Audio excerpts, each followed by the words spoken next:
What is up, everyone? This is me, Prasanna Balakrishnan, back again, this time for the match review of Burnley 0, Chelsea 4 in the Premier League action after a first Premier League action since Roman Abramovich publicly announced that he's going to sell the club. And by the way, the first half that absolutely looked like we were absolutely going nowhere and it was probably flat, and Burnley did have the better chances. But second half, we kind of took over and won the game. Before we go into this review any further, I would like all of you to hit the like button, the subscribe button, hit the bell notification to get notifications whenever I upload videos like this or go live. But before I start this, I would like to give a small tribute to the legendary spinner that is Shane Warne, who unfortunately passed away yesterday due to a suspected heart attack at the young age of 52. What a legendary spinner he was. 700 plus test wickets, 1,000 first-class wickets, and also whenever he was required with the bat, he did a job with the bat. I think he holds the record for most test runs without a century. That in itself says something. And what a great ambassador of the game he was. He was a fantastic player, a fantastic person, and a wonderful commentator as well. His insights of the game was something that many people didn't have. He also was the captain of the first ever IPL winning side, which was Rajasthan Royals. The way he led that team, they were almost invincible that season. They were absolutely brilliant. So it's only fitting that I start this video by giving up as a small tribute to Shane Warne. Rest in peace, Shane Warne. But going into this game, Chelsea, we obviously coming off of the back of the Luton FA Cup win, which was 3-2. We went down twice, but we came back to win. And this one was obviously going to be a very tough game because Burnley were on a decent run of form. Yes, they did lose to Leicester in the week, but they did get some very good results. They won away at Brighton 3-0. They drew 1-1 at home to Man United. They drew 0-0 away to Arsenal. They beat Spurs 1-0 at homes. And this is the kind of, because they were in a relegation fight, they need to put up this kind of form. And once the fag end of the season kicks in, Burnley do start to put in decent performances and they look to stay up. It is going to be a very, very tall order to stay up. But given the teams around them, I think they may just escape, given that they are in slightly better form compared to likes of, say, an Everton or Leeds United, who are definitely struggling at this point of time. But Chelsea lined up in this formation. You can see on the screen here, we lined up in our usual 3-4-2-1.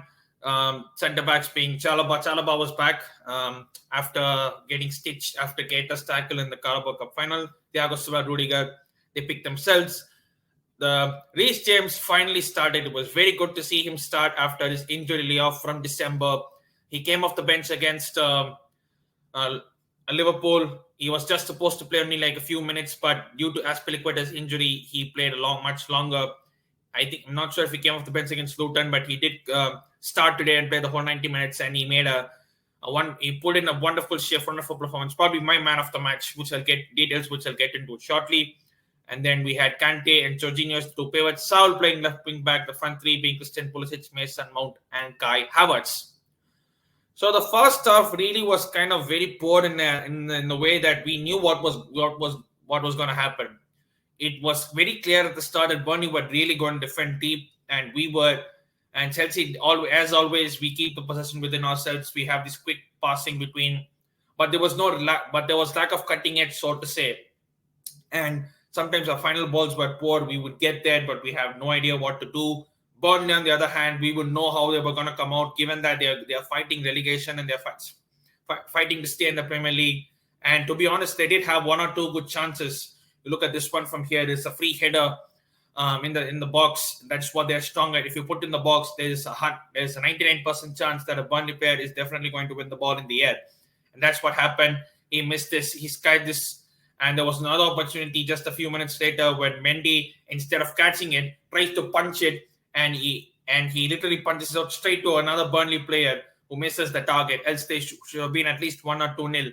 There was another opportunity, I think, before that, where all this before happened, when Lennon got Saul for pace on the right-hand side, put the ball in the box. The shot was taken. It went past Mendy, but on the line was our ever-reliable Thiago Silva, who just keeps putting in performance after performance week after week. And that was basically the first half. It was flat. Nothing really happened. But then second half, we came out like a different animal. I don't know what happened in the second half. Probably this would have happened. Sit down! Nobody talk! Sit down! Wait! Drink Or water! maybe I'm thinking even this would have happened.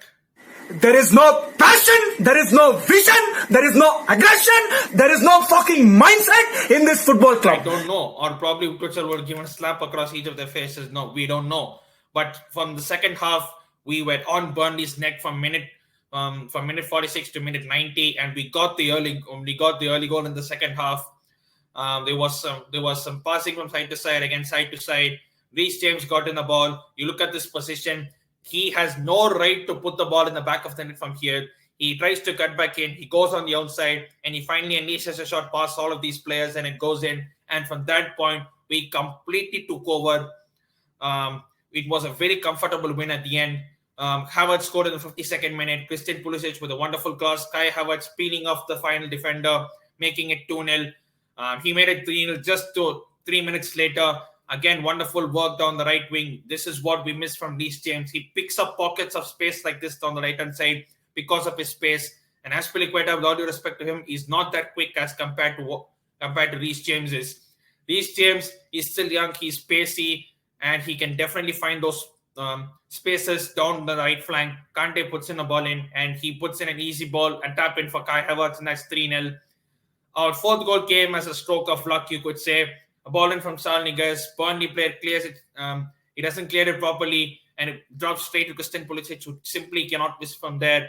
And the game went on, and it was only good. And Burnley didn't even look like they were going to score it at any point, to be fair.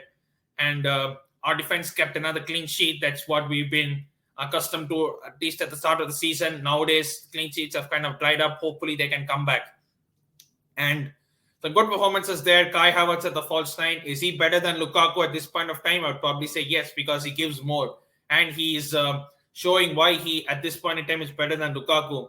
I think maybe we could probably stick to this formation going into the games, because we have Norwich on the Thursday, and then the fixtures keep coming up and up.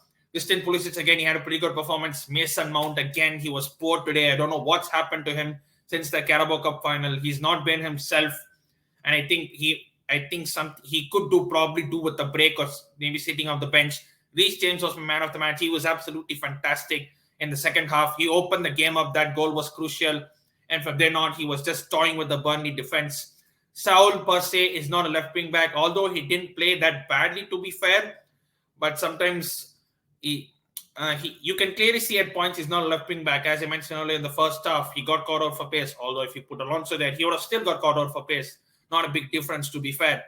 But he's not a left wing back, and I think we probably could have done with playing Sa there. And our defense, Thiago Silva and Antonio Rudiger, as solid as ever. Chalobah had some shaky moments, but overall he had a pretty decent game. And Mendy, sometimes he has to work on his kicking, and again 2 or 3 shaking moments which we got away with, but eventually at the end we won the game, and pretty much that's all you can ask for. You can't ask for more than that. And that result does us so much favors in terms of keeping the third place much intact, which is our objective for now till the end of the season. Make sure that third place is intact. Look at the stats there. We had 11 shots compared to the 6, 5 on target, just 1 on target for Burnley. You look at that stat here, 5 on target and 4 were goals. Oh, when does that happen? Normally we have 25 shots.